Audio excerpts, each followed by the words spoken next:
Assalamualaikum warahmatullahi wabarakatuh.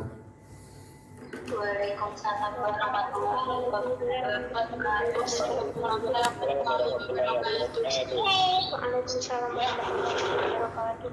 Alhamdulillahil barril jawad alladhi jallat ni'amuhu anil ihsa'i bil a'dad al-manni bil lutfi wal irsyad al-hadi ila sabilir rasyad. Allahumma sholli ala sayyidina Muhammad wa ala alihi huril kiramil bararah wa sahbihi muntakhabin al-khiyarah amma ba'dah. Teman-teman santri yang saya muliakan, para mahasiswa yang dimuliakan oleh Allah Subhanahu wa taala, sebelum dimulai kajian pada pagi hari ini, kuliah pada pagi hari ini, mari kita berdoa kepada Allah Subhanahu wa taala. Semoga pertemuan ini menjadi sebab kita kelak dipertemukan di surganya Allah Subhanahu wa taala.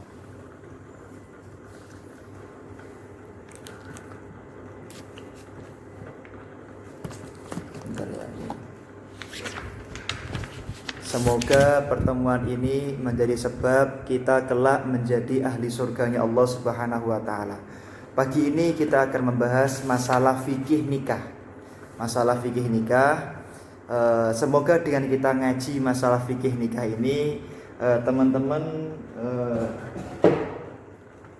mahasiswa semester 7, teman-teman mahasiswa semester 7 kelas Masailul Fikih dikasih jodoh yang soleh dan solihah, dikasih jodoh yang cantik dan ganteng-ganteng, dikasih jodoh yang ahli ilmu dan mencintai daripada teman-teman semuanya, sehingga dijadikan keluarga yang sakinah mawaddah warahmah. Al-Fatihah.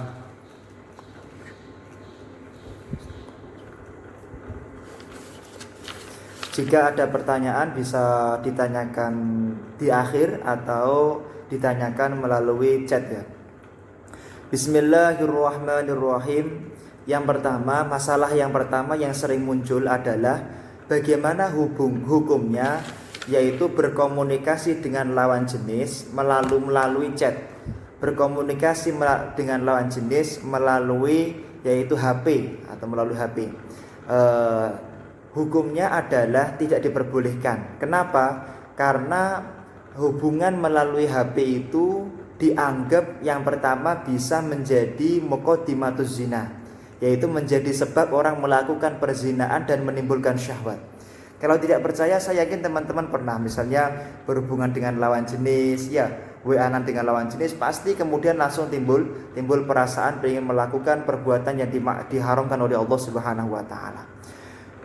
Dikatakan di dalam kitab Bariqatu Mahmudiyah juz 5 halaman 192 bahwa as-sadisu wal khamsuna at-takallumu ma'asyabatil ajnabiyati fa innahu la yajuzu bila hajatin.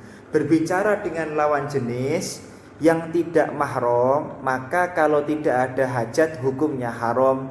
Li'annahu madinnatul fitnah, karena berbicara dengan lawan jenis tanpa hajat akan menimbulkan fitnah, akan terjadi greng-greng dalam hati, kira-kira begitu. Fa in bihajatin kasyahadati wat tabayyu'i wat tabligh.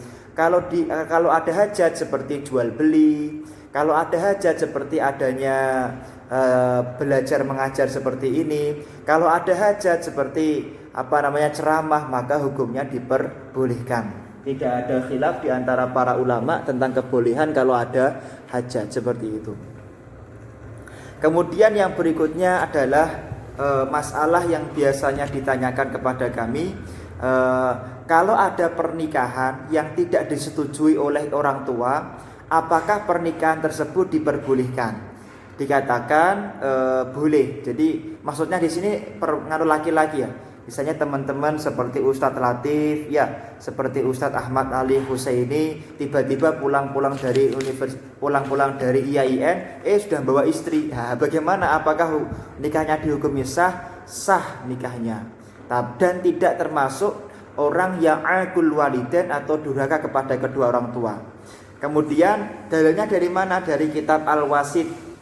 Kebetulan saya sedang pesan kitab ini insyaallah dari Mesir. Juz 3 halaman 133. Kami menggunakan Maktabah Syamilah. bahwasanya ammal abu wal jaddu abul abi falahuma mansabul ijbar fi halatil bikarah.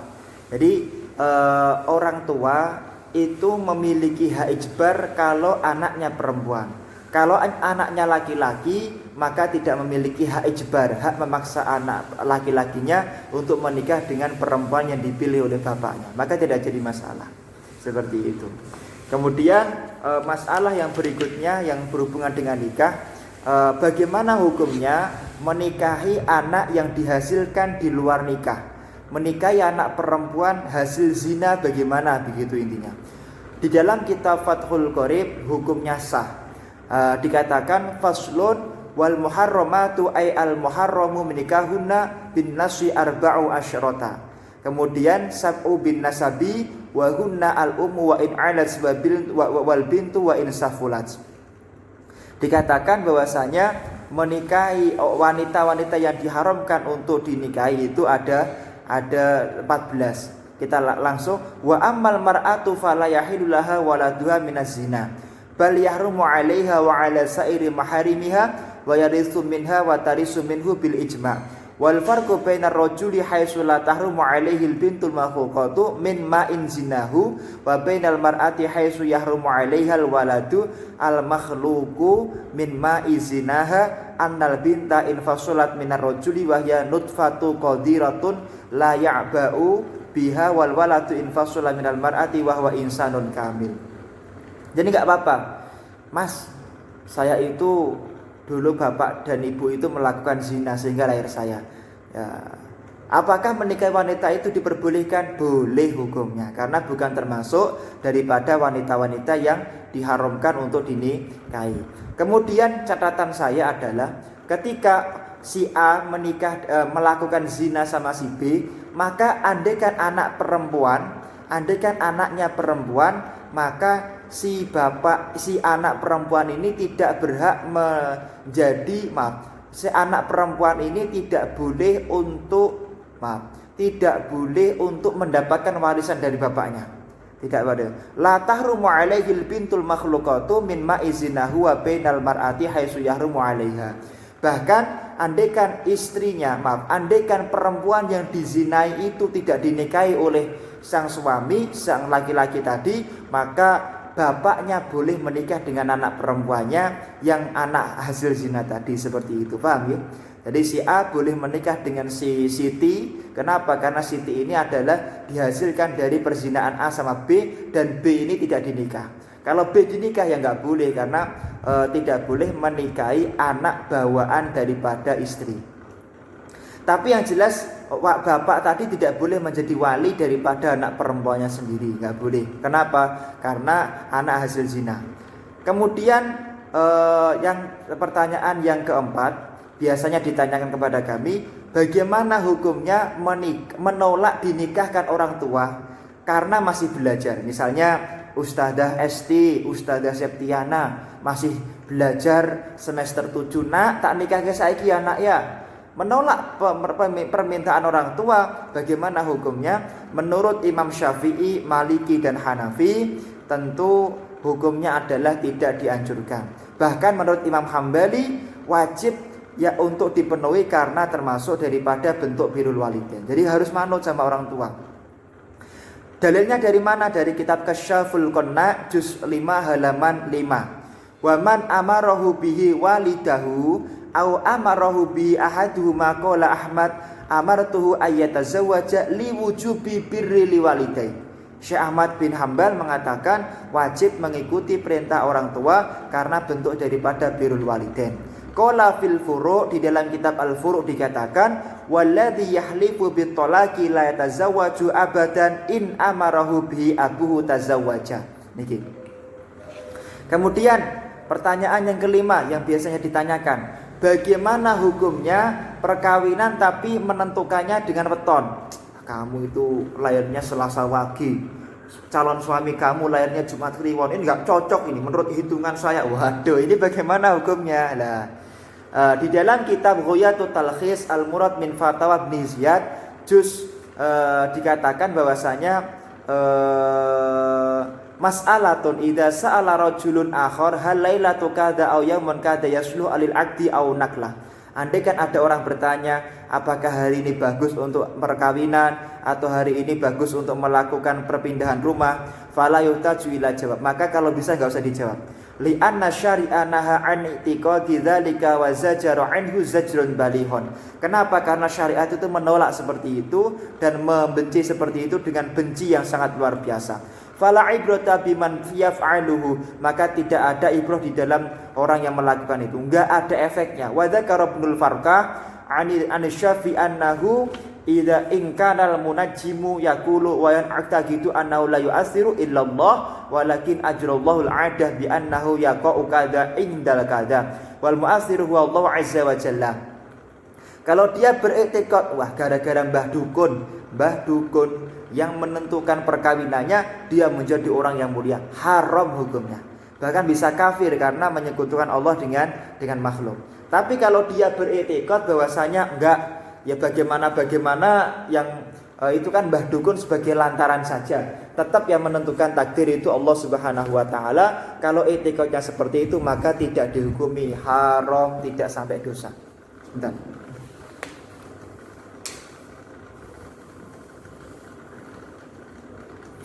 Seperti itu.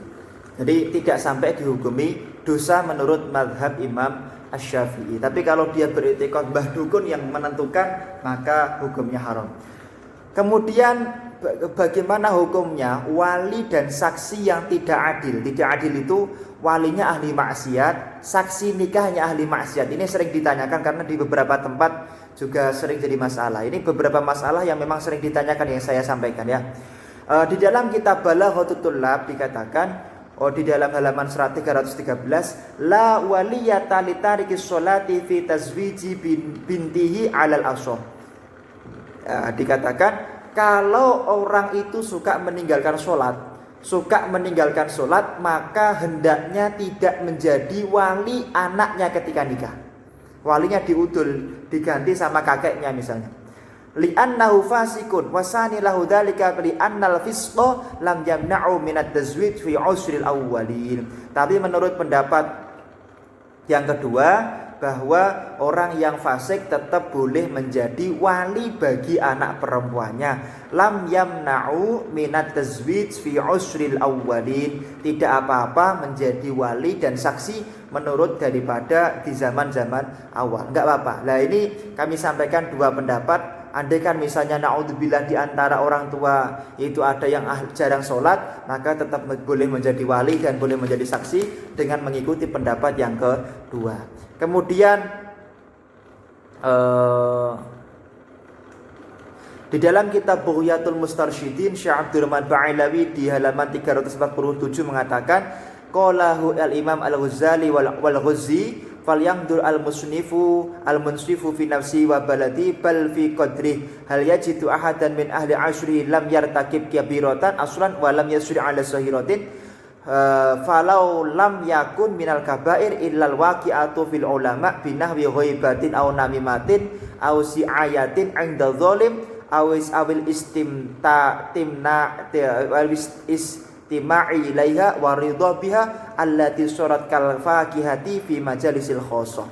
Maka di dalam kitab ini memang diperbolehkan kalau memang sulit sekali untuk meninggalkan kemaksiatan di zaman tersebut, sulit. Kemudian misalnya, kemudian pertanyaan yang ketujuh, ini juga pernah terjadi kemarin di daerah Solo. Ada wali yang masih dekat, ada bapak tiba-tiba dia itu minta dinikahkan sama kakek. Ada kakek tiba-tiba dia minta dinikahkan paman. Bagaimana hukumnya? Di dalam kitab Kifayatul Akhyar dikatakan juz 2 halaman 33, hadzat tartib alladzi dzakarnahu fil auliya mu'tabarun fi sihhatin nikah. Jadi di dalam bab nikah itu harus urut, tidak boleh ngejlong-ngejlong. Kalau masih ada bapak ya harus bapak, nggak boleh tiba-tiba kakek. Kalau masih ada paman ya harus paman, nggak boleh tiba-tiba wali hakim. Pamannya masih hidup, walaupun dia sakit atau dia dalam keadaan stroke, maka tetap harus minta dinikahkan paman. Caranya bagaimana? Kalau dia dalam keadaan stroke, maka minta pendapat kepada hakim apakah nanti wali hakim atau tetap wali bapaknya menjadi wali, kira-kira seperti itu. Kemudian pertanyaan ke-8, bagaimana hukumnya nikahnya Mbak Siti Nurbaya? Waduh, ini mungkin di antara teman-teman ini nanti ada yang nikahnya seperti Siti Nurbaya, dipaksa. Kamu pokoknya kalau kamu nggak nikah sama Mas Galih Ageng, kamu nggak tak nikahkan. Waduh, bagaimana hukumnya nikah ala Siti Nurbaya? Dikatakan hukumnya disunnahkan. Memaksa anak kita menikah dengan laki-laki soleh itu sunnah. Nah, kalau kamu nggak nikah sama Ustadz Galih Ageng Nur Rahman, kamu nggak tak nikahkan dia karena dia telah terakreditasi A solehnya. Nah, dalilnya mana? Di dalam kitab Bughnil Muhtaj juz 3 halaman 170. Tatimmatun yusannu lil wali ardu muwalliyatihi ala dzabis shalah. Yusannu lil wali ardu yusannu lil awali ardu muwalliyatihi ala dzabis shalah. Disunnahkan bagi seorang wali untuk melamar laki-laki yang soleh. Ini ya, dilihat ge. Jadi melamar laki-laki soleh itu hukumnya sunnah, jangan nunggu. Sudah anaknya gak begitu solehah, gak begitu cantik. Ternyata gak begitu cantik, gak begitu soleh, gak punya kelebihan. Nunggu dilamar sama laki-laki soleh ya sulit. Jenengan melamar laki-laki soleh itu dianjurkan, disunnahkan ya.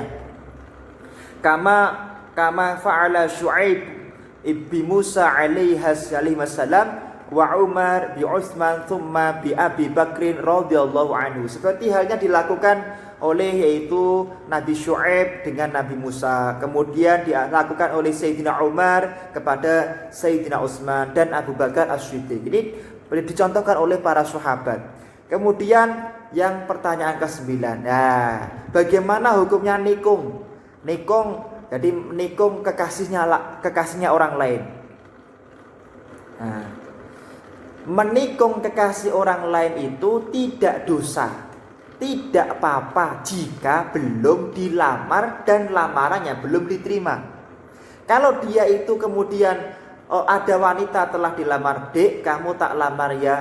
Walinya mengatakan, "Ya, tak terima lamaran kamu." Walinya yang terima, bukan anaknya. Anaknya terima 150.000 ya enggak tan akid, enggak diakui oleh syariat. Yang terima itu orang tuanya. Jadi kalau melamar orang tuanya.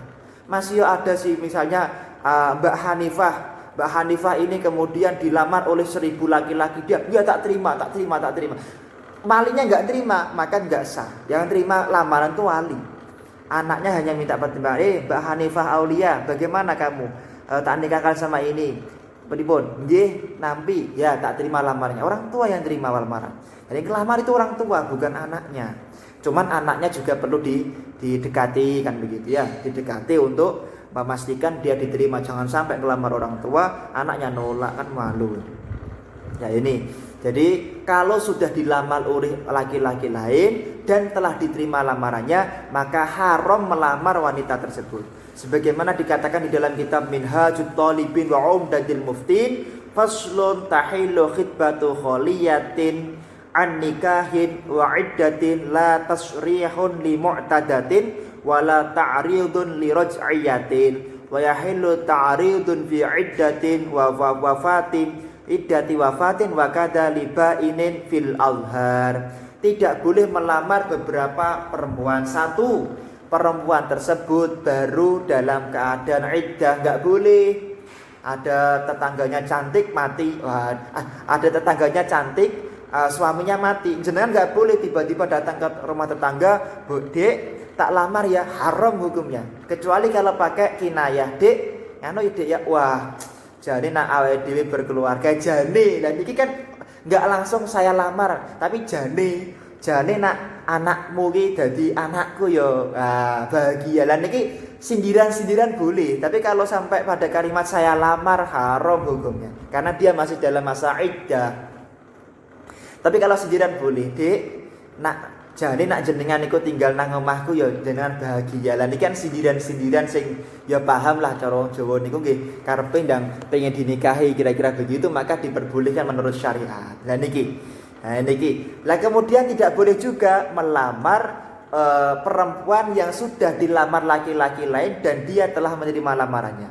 Kalau pengen dilamar, boleh melamar dia, ya harus dibatalkan dulu, Mas. Tak batalkan lamaran kamu melamar diriku. Lah baru boleh jenengan masuk melamar dia, boleh seperti itu, nggih. Kemudian pertanyaan ke-10 biasanya ini ditanyakan juga, bagaimana hukumnya melamar perempuan dengan mahar Al-Qur'an? Tak lamar kamu dengan bacaan surat Al-Fatihah. Waduh, tak lamar kamu dengan bacaan surat Al-Baqarah. Wah, karena kamu seperti sapi yang putih sekali kulitnya. Tak lamar kamu dengan bacaan surat Al-An'am, karena kamu nanti akan jadi seperti kambing saya. Al-An'am kan apa, binatang ternak. Bagaimana hukumnya melamar wanita dengan bacaan Quran? Hukumnya boleh, jika dengan catatan perempuannya menerima mahar tersebut sebagai mahar dan dianggap sebagai sesuatu yang ada manfaatnya. Dek, tak lamar ya dek ya kamu. Dengan apa, Mas? Maharnya tak ajari materi masailul fikih, boleh. Angkah tuka wa zawajtuka, misalnya khuswatul hasanah binti bla bla bla bimahrin al-maddah masailul fikhi min jami'ati islamiyati hukumiyati Surakarta halan. Tak nikahi Mbak Khuswatul Hasanah dengan mahar materi masailul fikhi dari Yayasan Surakarta, saya bayar kontan. Maka kalau misalnya Mbak Khuswatul Hasanah menerima, hukumnya sah betul nopo-nopo. Yang penting perempuannya menerima. Karena menurut beliau itu penting, daripada uang itu bisa dicari. Yang penting ilmu. Waduh, uang itu bisa dicari bersama-sama, tapi yang penting ilmu. Lah niki boleh. Dalilnya mana? Dari kitab Qurratul Ain Bifatawa Ismail ibn Zain halaman 145 dikatakan, maqaulukum sayyidi fi adin nidahi bimahril qiraah al-Fatihah ka qaulil wali angkah tuka wa zawajtuka binti fulanatin bimahri qiraatil Fatihah falyasyu aqdun nikah aula. Guru Sayyid pernah ditanya, Sayyid, bagaimana kalau ada orang menikahi anak perempuan seseorang dengan mahar Fatihah, boleh enggak? Seperti contoh, angkah tuka, aku nikahi kamu, wazawajtuka, dan aku kawini kamu, angkah tuka, aku nikahkan kepadamu, wazawajtuka, dan aku kawinkan anak kepadamu, binti, anak perempuanku, fulanatin bimahrin, fulanatin itu nama anaknya ya, bimahrin bimahri qiraatil Fatihah. Bagaimana hukumnya? Dikatakan fa in qultum bil awal fa ma yajibu laha amahrul misli aula wa kaifa al hukmu fi dzalika wa hal afdal imharu ta'limil qiraatil Fatihah au nakti al muta'amili fil balati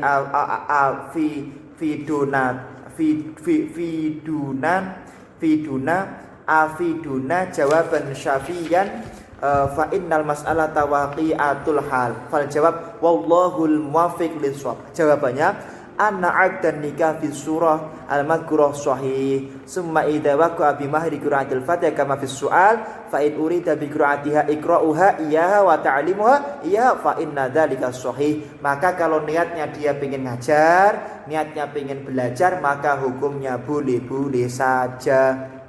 Boleh. Misalnya jenengan maharnya apa? Maharnya apa di Heni Rahmawati? Maharnya apa, Mas? Maharnya nanti tak ajari materi masailul fikih. Boleh, karena ada manfaatnya. Maharnya apa? Karena masailul fikih ini adalah hukum yang wajib dipelajari, maka wajib. Maharnya apa, Dik?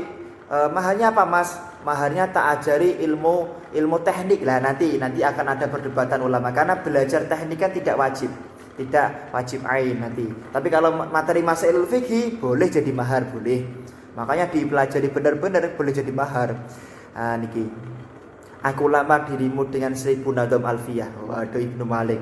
Aku lamar dirimu dengan hafalan Al-Qur'an 30 juz gitu loh. Jadi seperti itu. Sampai harus masang tarif.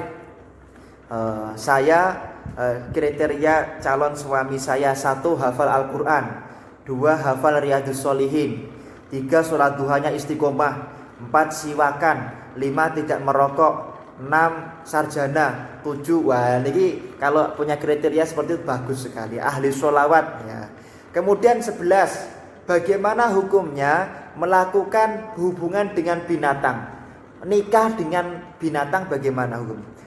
Kemudian dikatakan bahwasanya hubungan badan dengan binatang, ulama terjadi perbedaan pendapat. Akan tetapi untuk mayoritas ulama berhubungan dengan binatang hukumnya haram, tapi tidak dihad. Artinya apa? Zina dengan kambing, zina dengan sapi, maka dia tidak dihad, dirajam atau dicambuk 100 kali. Tapi apa? Dengan ditakzir. Takzir itu apa? Hukuman yang dianggap pemerintah paling manfaat dan membuat dia jera. Apa? Ya nggak tahu. Wah, ini kayaknya si fulan ini jerahnya apa? Suruh bersih-bersih got. Ya sudah, takzirnya bersih-bersih got. Karena kalau dia ditakzir bayar denda, dia orang kaya. Dia pasti akan melakukan lagi. Maka hukuman yang pantas apa? Yaitu disuruh bersih-bersih got. Mboten napa-napa. Jadi seperti itu. Jadi kalau ada orang melakukan zina dengan hewan, hukumannya takzir, terserah pemerintah. Dalilnya mana? Di dalam kitab Al-Mawsu'ah Al-Fiqhiyah Al-Kuwaitiyah juz 24 halaman 32, ittafaqal ulama fuqaha ala hurmati wa bahimah. Para ulama sepakat jima atau kawin dengan hewan, tak nikahi kambing kamu dengan mahar, ini haram hukumnya, ya. Lidukhuli tahta umumi qauli ta'ala walladzina hum li furujihim hafizun illa ala azwajihim aw ma malakat aymanuhum fa innahum ghairu malumin faman ibtagha wara'a dzalika faulaika humul adun. Kenapa? Karena bertentangan dengan ayat tersebut. Wa qad ikhtalafal fuqaha fi 'uqubati atil bahima ala arba'ati aqwal. Khalas, kita pakai yang jumhur daripada Syafi'i, Hanafi dalam qaul Adhar, dan madhab Maliki dan Hanabila alal madhab ada mewujubil hati bibatiha waluzumu ta'zir. Mereka dalam madhab Syafi'i dalam qaul Adhar, dalam madhab Maliki, Hambali, dan dalam madhab Hanafi hukumnya adalah cukup dita'zir saja. Kemudian pertanyaan ke-12 ini sering ditanyakan kepada kami juga dan kemarin menjadi pembahasan. Kalau ada anak lahir dari hubungan di luar nikah, bagaimana hukumnya? Di dalam kitab Bughyatul Mustarsyidin dikatakan bahwa andaikan kandungan tersebut itu lahir sebelum 6 bulan dari perkawinan, maka yang menikahkan adalah wali hakim. Nah, berarti apa? Kenapa? Karena minimal mengandung itu sitata asyhur, 6 bulan. Minimal lahir 6 bulan. Ini istiqra'nya Imam Syafi'i. Nah, kemudian kalau dia itu lahirnya setelah 6 bulan dari perkawinan, maka suami tersebut boleh menjadi wali nikah. Misalnya apa? Si A kawin sama si B, kemudian dia melakukan jima. Ternyata si B telah hamil. Kalau ternyata anaknya lahirnya kurang dari 6 bulan, maka si suami nggak boleh jadi wali, karena ihtimalnya anak tadi itu lahir dari suami yang lain, atau laki-laki lain, naudzubillah, ya, bukan suami yang lain. Kalau dia lahirnya lebih dari 6 bulan, maka suami yang nikah tadi boleh jadi wali. Misalnya apa? Si A nikah sama si B ini kayaknya kok hamil, baru kayaknya. Kemudian dia itu menikahi si B. Kemudian ketika dia menikahi si B, dijima 7 bulan melahirkan, ya tetap boleh menjadi wali daripada anak perempuannya tadi, suami yang baru tersebut. Kemudian pertanyaan ke-13 ini sering jadi pertanyaan juga tentang zina. Ngapunten Ustaz, saya melakukan zina Ustaz. Ngapunten Kiai, saya melakukan zina Kiai. Bagaimana saya menebus dosa saya? Satu, nggak usah diceritakan. Dua, tobat kepada Allah Subhanahu wa taala. Ya Allah, saya telah melakukan zina. Ya Allah, ampuni dosa saya. Ya Allah, cukup, selesai, nggak usah diceritakan. Bertobat, nggak diulangi. Itu tobatnya orang zina. Seperti itu, ya. Nah, zina itu nggak bisa dihukum dan nggak bisa dijatuhi hukuman kecuali dengan 2 syarat. Satu, ada 4 orang yang melihat tutup celak ke tempat celaknya. Aduh, ini tutup celak nih apa ini? Teman-teman paham nggak kira-kira ini? Tutup celak masuk ke celaknya. Kalau nggak dilihat nggak boleh. Kalau pakai CCTV bagaimana? Nggak bisa. Harus melihat Oh, ya mlebu tenan rek. Nah, ini. Kalau cuman kayaknya, wah, kau itu nganu itu tak pergoki bersepuluh itu dia itu numpui wanita ini, numpui. Kalau dia cuman numpui tapi Anda nggak melihat langsung itu masuk ke situ, nggak dianggap zina. Harus melihat itu masuk ke situ, paham nggih? Itu masuk ke situ, paham nggih? Nah, kemudian di dalam kitab ini dikatakan yang kedua harus ada putusan hakim. Kalau nggak ada putusan hakim maka tidak bisa. Nanti bisa dilihat di dalam kitab Sobur, di dalam kitab karya Syekh Abdurrahman bin Abdullah bin Musin Asgaf, dikatakan di dalam kitab Sobur Rukam fi Adillatil Ahkam. Ini. Jadi saya online-nya di sini biar teman-teman tahu. Jadi semua argumentasi saya insya Allah di dalam kitab-kitab di belakang saya ini ada semua ya. Jadi semua argumentasi saya di dalam kitab-kitab ini ada semua insya Allah. Jadi telah saya siapkan kitabnya. Pertanyaan ke-14. Apakah wali itu harus wali yang bisa melihat dan mendengar? Jadi ini ada pertanyaan dan memang terjadi pertanyaan, kalau Ustadz, Pak Kiai, ngapunten Pak Kiai, bapak saya itu buta Pak Kiai, apakah bapak saya yang buta itu boleh jadi wali saya? Jawabannya di dalam kitab Majmu' Syarah Muhadzab, maaf kitabnya nggak di belakang saya tapi di rumah sebelah, dikatakan di juz 19 halaman 206, Far'un wa hal yasyu ayyakunal a'ma waliyan fin nikah. Apakah wali nikah dalam keadaan buta itu dihukumi sah? Fihi wajhan, ada dua pendapat. Ahaduhuma la yasihu li annahu qad yahtaju ila nadri fi ikhtiyari zauji laha li alla yuzawwijaha bi ma'ibin aw damimin. Yang pertama tidak bisa. Kenapa? Karena orang menikahkan itu harus melihat calon menantunya siapa, apakah calon menantunya itu orang yang bisa dipercaya, apakah calon menantunya punya aib atau tidak, harus benar-benar bisa melihat. Wasan yasih, pendapat yang kedua sahih, boleh. Ini pendapat yang sahih. Sahih itu artinya apa? Boleh difatwakan, boleh diamalkan. Li'anna Syu'aiban alaihi salam kana a'ma wa zawwaja ibnatahu bi Musa alaihi salam. Kenapa? Nabi Syu'aib, tadi kan saya katakan Nabi Syu'aib itu melamar Nabi Musa. Nah, Nabi Syu'aib menikahkan anak perempuannya dengan Nabi Musa, sedangkan Nabi Syu'aib itu dalam keadaan buta. Ini ada dua pendapat. Anda boleh pakai pendapat yang sahih daripada qaul tsani, yaitu orang buta boleh menikahkan anaknya, anak perempuannya dengan laki-laki yang kemudian diyakini soleh. Seperti itu. Kemudian yang terakhir, kalau orang tua, ini penting sekali yang terakhir karena biasanya teman-teman dalam menghadapi ini, kalau ada orang tua tidak merestui perkawinan anaknya, apakah boleh kemudian anaknya minta dinikahkan dengan wali hakim?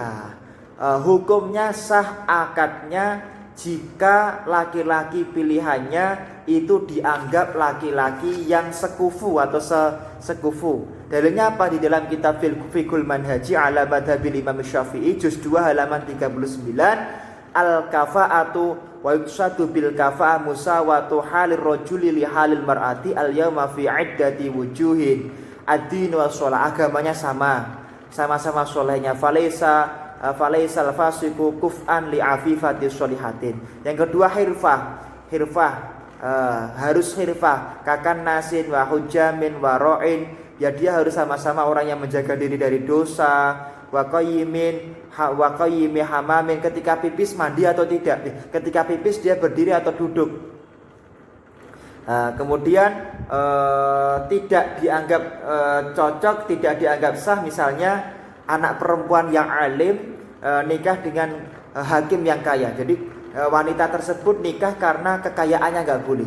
Wanita tersebut solihah, hafal Quran, orang tuanya nggak setuju karena dia menikah dengan laki-laki yang pilihannya karena laki-laki pilihannya gara-gara kaya, nggak boleh. Kalau niatnya karena kekayaannya maka tidak sah. Yang ketiga as-salamatu minal uyub, anak perempuan tadi itu solihah, wajahnya cantik, lengkap tubuhnya, calonnya itu nggak punya tangan, nggak sah, harus sekufu. Ini adalah syarat daripada perkawinan tadi. Jadi misalnya anak perempuan, orang punya anak perempuan, bapaknya tuh nggak mau nikahkan, padahal anak perempuannya sudah tua sekali, sudah tua, nggak mau menikahkan, maka anak perempuan tadi itu minta dinikahkan, hakim itu dihukum misah dengan catatan calonnya itu adalah dengan memenuhi syarat-syarat tadi. Oke, saya kira itu pertemuan hari ini. Kira-kira ada pertanyaan atau tidak? Silahkan ditanyakan. Silahkan ditanyakan, boleh dengan suara atau boleh dengan di inbox. Silahkan.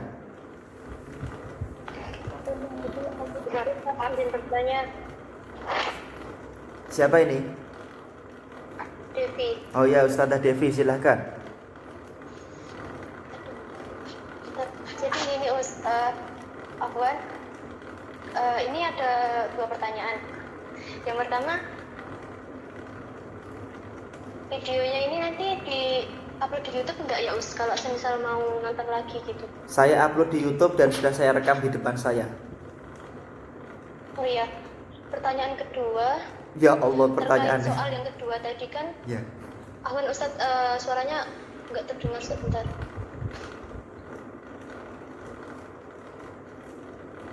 Yang kedua kan tadi soal yang kedua itu laki-laki nggak harus kalau misalnya tidak direstui orang tuanya dia tetap boleh menikah. Kalau ada kasus dia ini merantau tapi dia beasiswa gitu ya Us, jadi dia mahasiswa kemudian itu suka sama seorang perempuan gitu. Masya Allah. Tapi terus si perempuan ini pun dia nggak punya wali untuk menikah.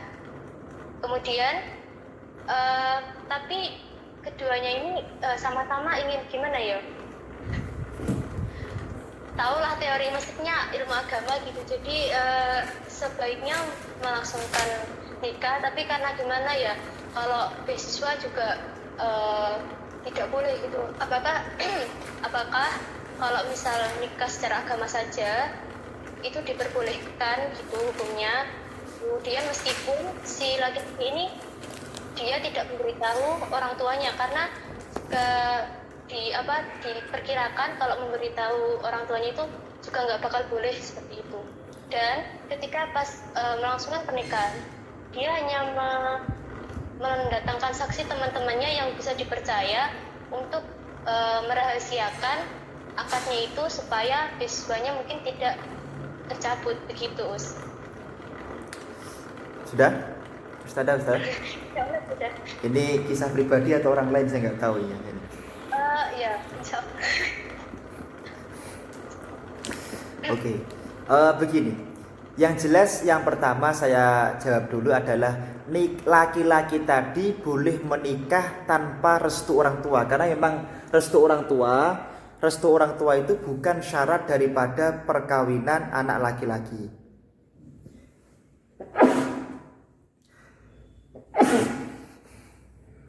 Saya jawab, jadi kalau laki-laki itu mau menikah dengan perempuan pilihannya, maka tidak wajib atas izin orang tua. Cuman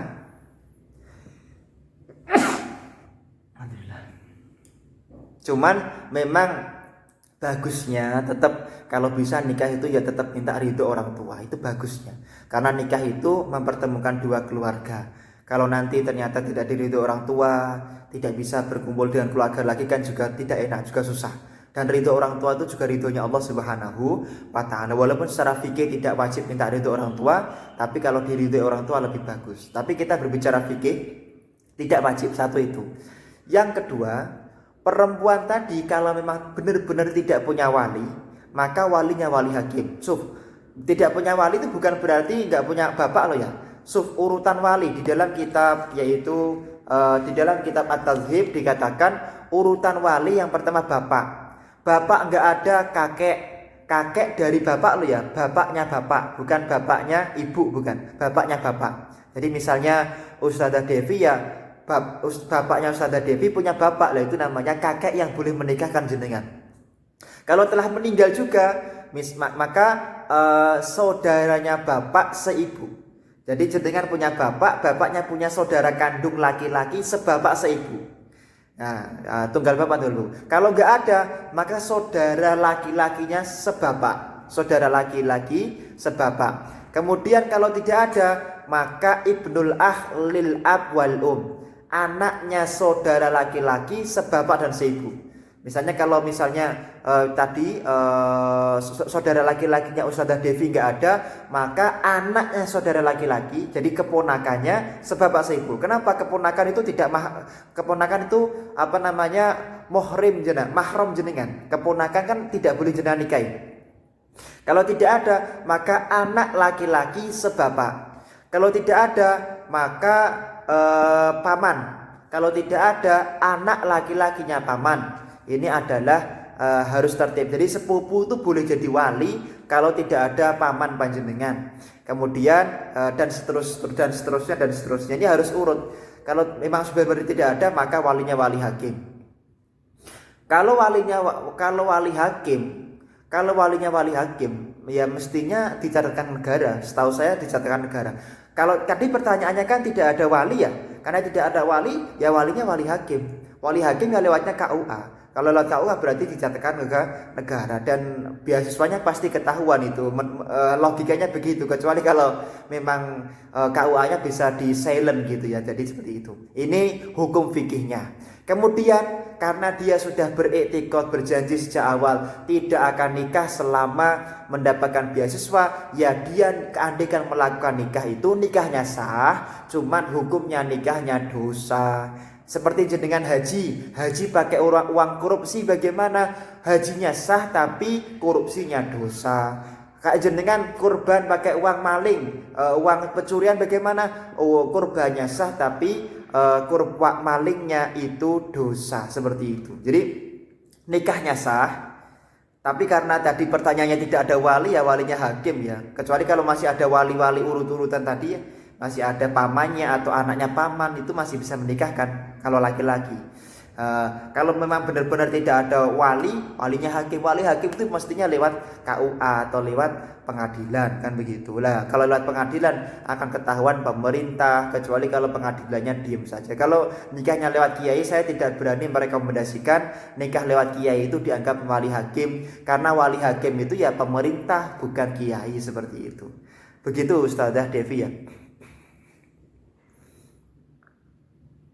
Ada yang lain? Terima kasih. Assalamualaikum Ustaz, saya mau bertanya. Iya.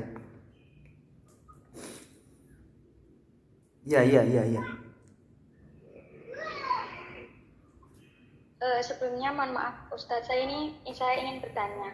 Kalau ada kasus ada anak tapi itu dari hubungan di luar nikah. Nah, itu nasabnya itu ke ibu atau ke ayah? Terima kasih. Sebagaimana Nabi Isa alaihissalam, karena Nabi Isa tidak punya bapak, maka nasabnya ke ibu. Sama, orang yang lahir di luar nikah, maka nasabnya ke ibunya, tidak ke bapaknya. Dia tidak boleh mendapatkan warisan dari bapaknya, tidak boleh. Seperti itu tadi. Jadi kalau lahirnya di luar nikah atau dia adalah anak hasil perzinaan, maka tidak boleh dinasabkan kepada ibu. Terus begini, ada kasus begini Ustaz ya. Jadi ada tetangga saya, dia bapak dan ibu, ini ada si A sama si B nikah. Si A itu nggak tahu kalau si B itu pernah nyusu ke ibunya si A. Berarti apa? Saudara sepersusuan itu kan haram dinikahi. Sampai dia punya anak, sampai punya cucu, nggak tahu. Maka apa? Perkawinannya tadi semuanya batal, nasabnya kepada ibunya semua. Seperti itu. Jadi kalau menikahi orang itu harus dicek dulu, pernah nggak dia menyusui ibu jenengan, pernah nggak dia jadi saudara kandung atau saudara sepersusuan, harus dicek benar. Jadi nasabnya kepada ibunya, bin ibunya, bukan bin bapaknya. Ada pertanyaan yang lain? Maaf Ustadz, menyambung dari pertanyaan itu, kalau seumpamanya anak wanitanya itu menikah dan bapaknya itu meninggal, apakah dari ayah ibunya yang menjadi wali? Enggak, kalau anak zina otomatis wali hakim, karena dia tidak punya bapak. Terus wali nikah di dalam kitab At-Tadzib ini semuanya dari jalur bapak, bukan ibu. Jadi jalur ibu itu putus, enggak ada hak wali. Semuanya jadi jalur bapak. Kalau bapaknya enggak punya, berarti kan langsung wali hakim gitu. Paham ya? Ya paham, terima kasih Ustaz.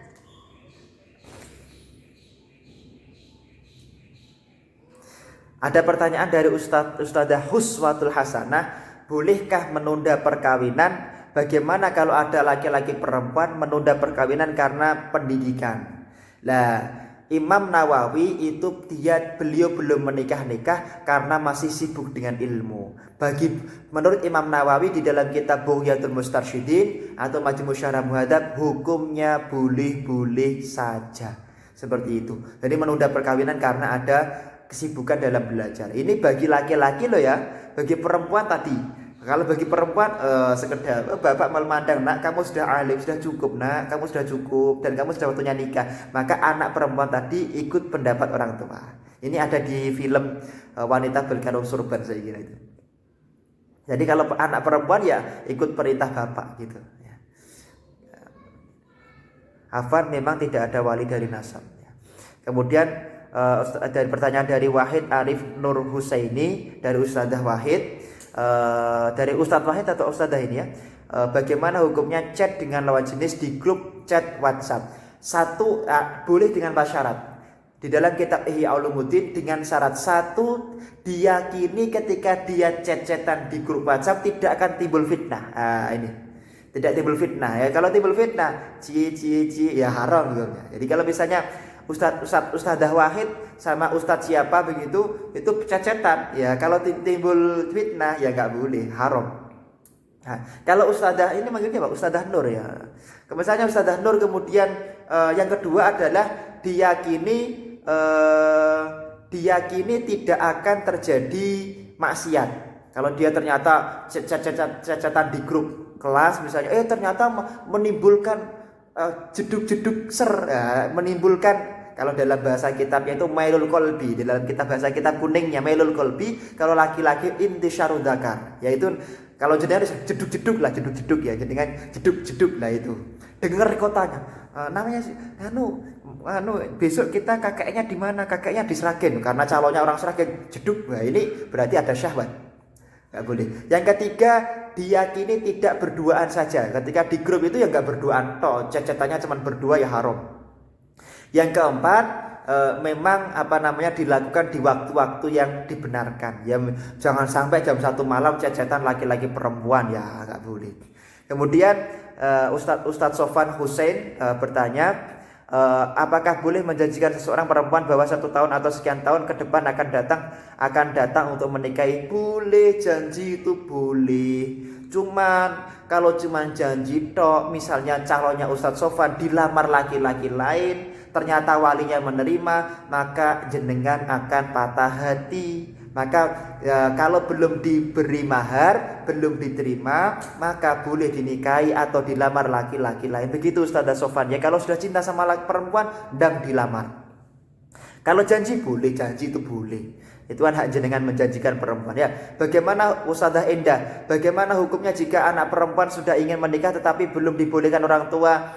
Ya, kalau orang tua berpandangan bahwasanya ada yang lebih maslahah, ya syariat mengatakan ikut orang tua. Tapi kalau perempuan tadi mengatakan, Pak, saya sudah tidak mampu, setiap lihat laki-laki saya pengen zina, setiap lihat laki-laki saya pengen zina, maka orang tuanya wajib menikahkan anak perempuannya. Karena ada di dobitnya zina.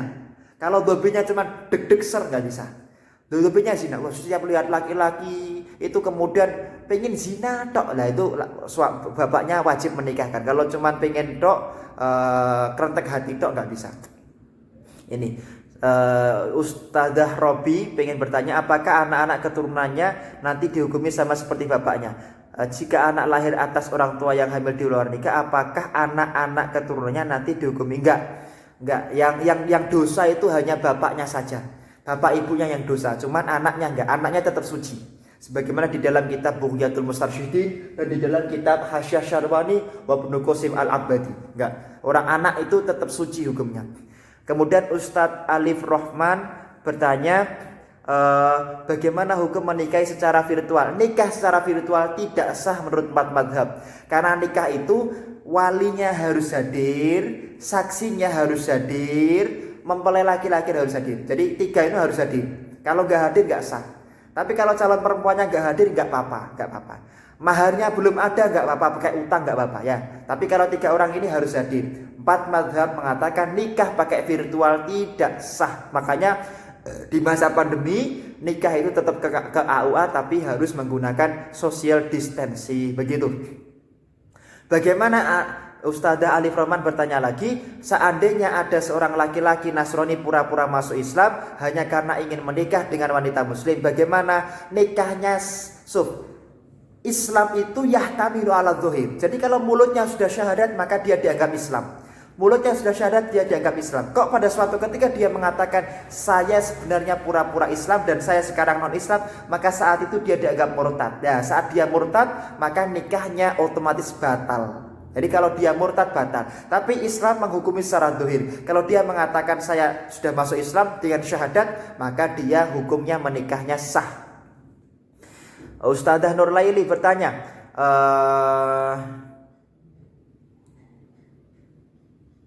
kalau diwakilkan boleh, kalau mbak-mbak pondok itu diwakilkan setahu saya ya. Saya itu menjadi wali dari santri. Ada bapak-bapak, ngapunten Pak Kiai, ngapunten Pak Kiai, saya pengen anak saya jenengan nikahkan. Karena dia merasa mungkin dosanya banyak, maksiatnya banyak sehingga diwakilkan ke Pak Kiai. Boleh seperti itu, boleh.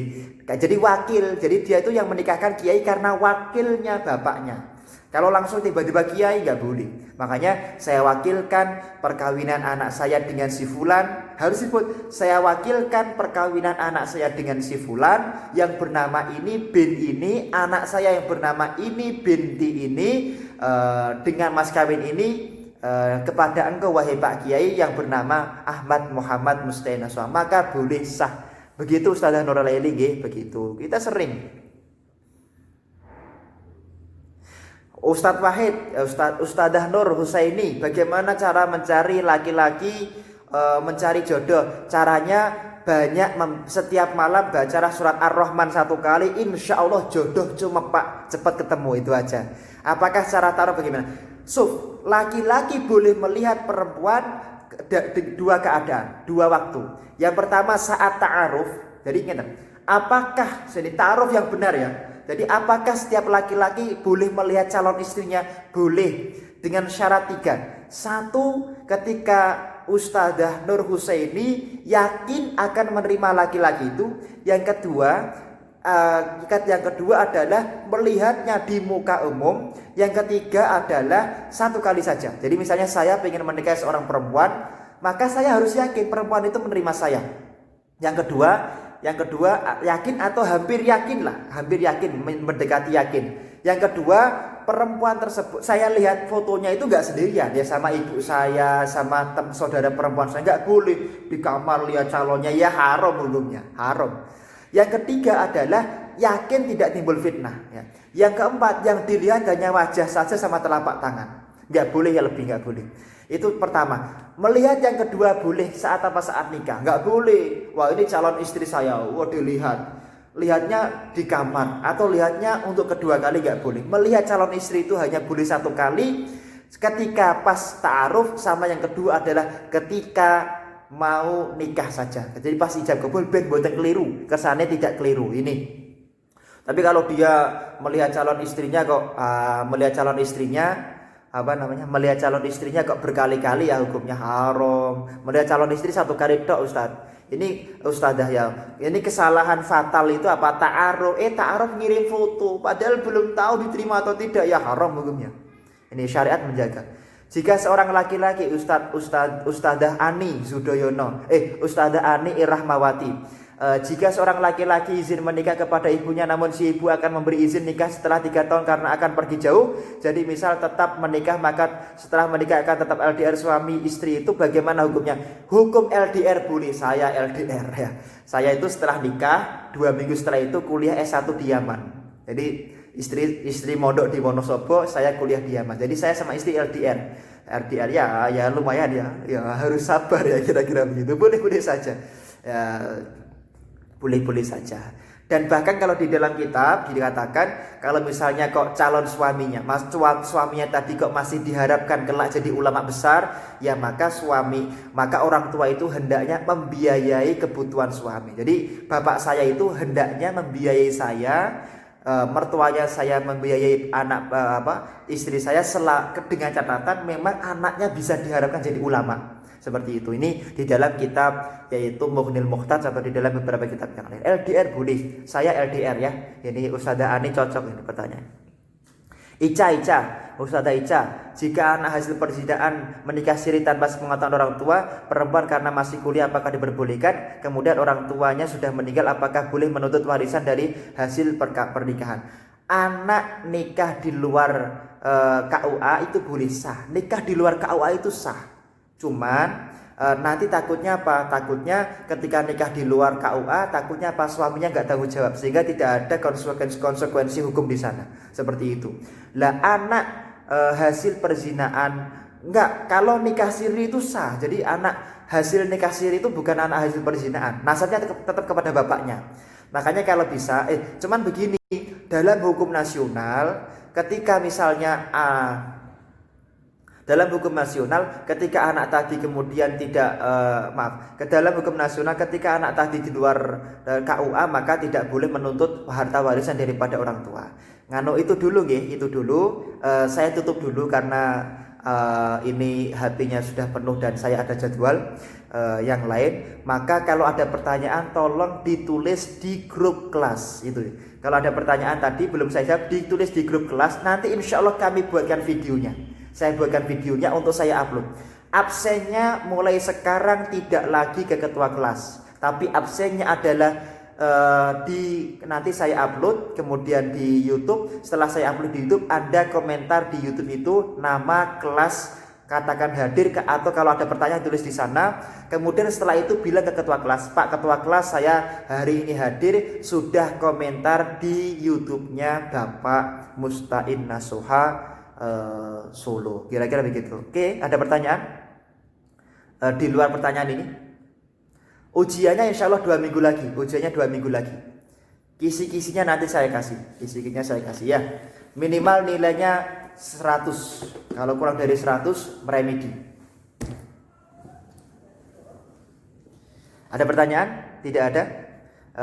Mohon maaf kalau nanti masih ada pertanyaan, kita jawab di luar forum karena ada panggilan dari mertua saya. Semoga adik-adik semuanya dijadikan orang yang mulia dunia akhirat, dimudahkan cari jodoh, bertemu di sini, kelak kita bertemu di surganya Allah Subhanahu wa taala. Khusus ada catatan. Khusus tanggal 1 Maulid Rabiul Awal sampai tanggal 30 Rabiul Awal, saya harapkan setiap orang untuk membaca sholawat setiap hari 100 kali minimal. Sallallahu ala Muhammad minimal itu. Sholawat nariyah boleh, badawi boleh, fatih boleh. Selama bulan Maulid, setiap semua mahasiswa yang menemani saya belajar, saya harapkan setiap hari minimal baca sholawat 100 kali minimal. Ini setiap hari dalam rangka Maulid Nabi Shallallahu Alaihi Wasallam. Semoga kita bertemu di sini, kelak bertemu di surganya Allah. Al-Fatihah. Syukran. Assalamualaikum warahmatullahi wabarakatuh. Waalaikumsalam.